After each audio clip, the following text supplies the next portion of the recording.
Welcome to the Cooking Corner. We're happy to welcome back our friend Sharon Stroud, who's showing us how to do a safe-to-eat chickpea chocolate brownie batter that I would say is Reagan-friendly. It is, definitely. Nut-free and a bit healthy. I actually created this for you and I appreciate it, Sharon. Several of my other friends. I have several friends that are very highly allergic to nuts.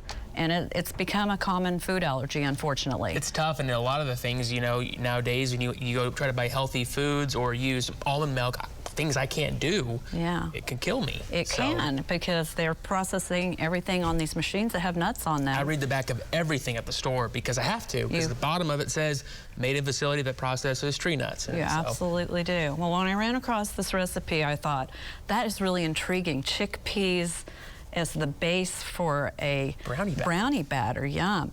So I ground some up right here, but the first step we have to do is there is a little skin on this that you have to take off. Okay. So if you don't take that off, it's going to get hung up in your blending, and it doesn't grind very well.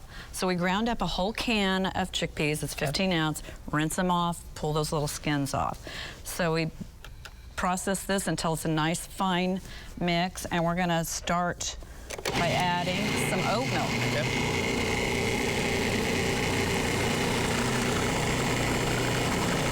It doesn't take long for it to mix.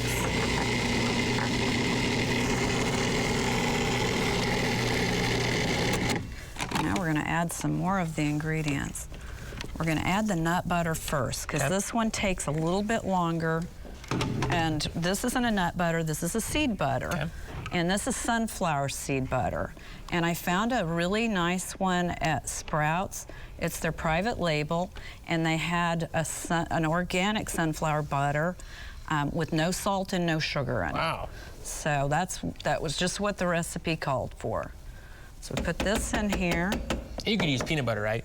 You can use peanut butter. You can use, if you can have nuts, you can use cashew butter, peanut butter. Peanuts aren't really a nut, they're a legume. Yep, exactly. Just like these peas. That's why I can have them.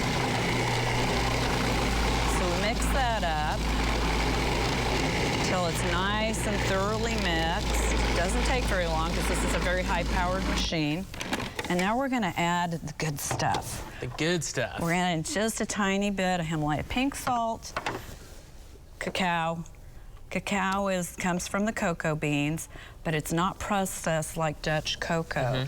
They don't do anything to it. They just leave it. The sweetness. They leave it as is. This is the maple syrup. There's your sugar, and not too much. So it's a nice sweetness, but it's not too sweet. And we'll process this until it gets nice and mixed up. Might have to scrape down the bowl every so often. So the cocoa just kind of clouding up there. It smells like brownie batter. It's amazing. It smells and tastes just like brownie batter. But the big difference being, you don't have to bake it. There's no eggs in there. No eggs, none of the common food allergens, and there's a ton of fiber. Cacao has fiber. Cacao's a superfood. You can get a lot of energy from that. Like, people love to hear that. But smell that. It smells just like brownie batter. It does, doesn't it? So what we do is, I'm going to mix it a little bit more, put it in a bowl, and we added some chocolate chunks to it, and we use the Enjoy Life, because this is a brand that is free of the top 14 food allergens. Nut-free chocolate chips. Nut-free chocolate chips. There are mini chips, there's regular morsels, and these chunks go so well with this. It's such a tasty dessert.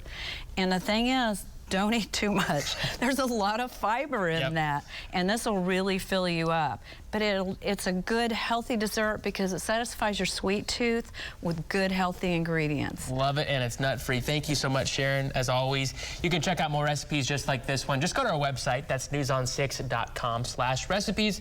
We'll be right back after this break.